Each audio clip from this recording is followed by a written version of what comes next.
तो हेलो दोस्तों, नमस्ते, प्रणाम।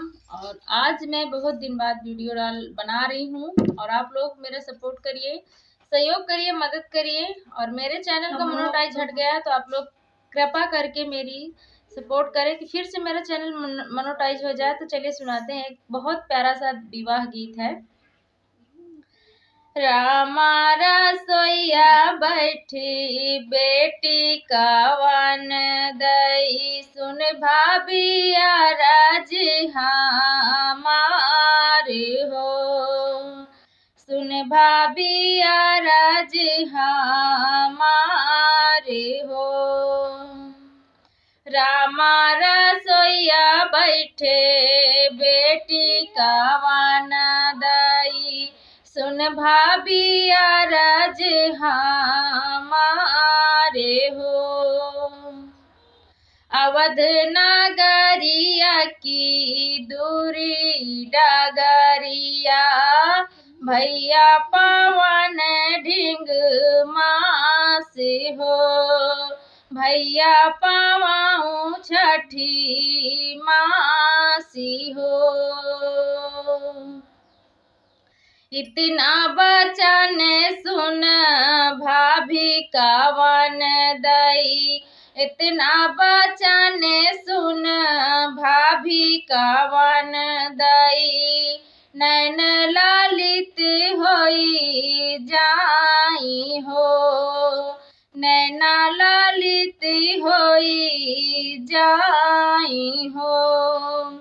सवना भदौआ के कुरंदियरिया,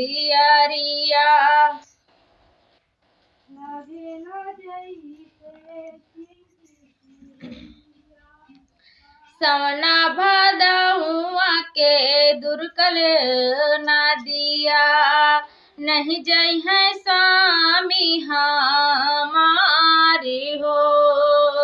सवना भदौआ के दुर्कल नदिया, नहीं जई है सैया हमारी हो। भाभी तब मोरी मैया भाभी तब भैया अपने बारी के लई है सुधिया हमारी हो। भाभी तब मोरी भैया अपने मन के ले है सुधिया हमारे हो।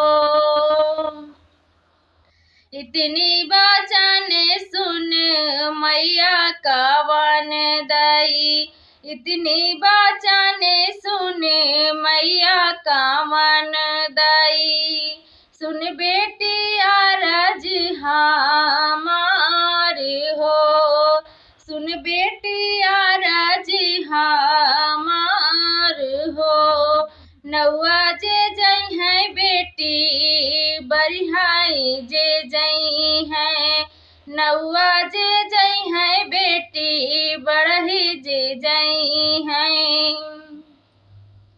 मन खबर तो हर ले बई हो, मैं खबर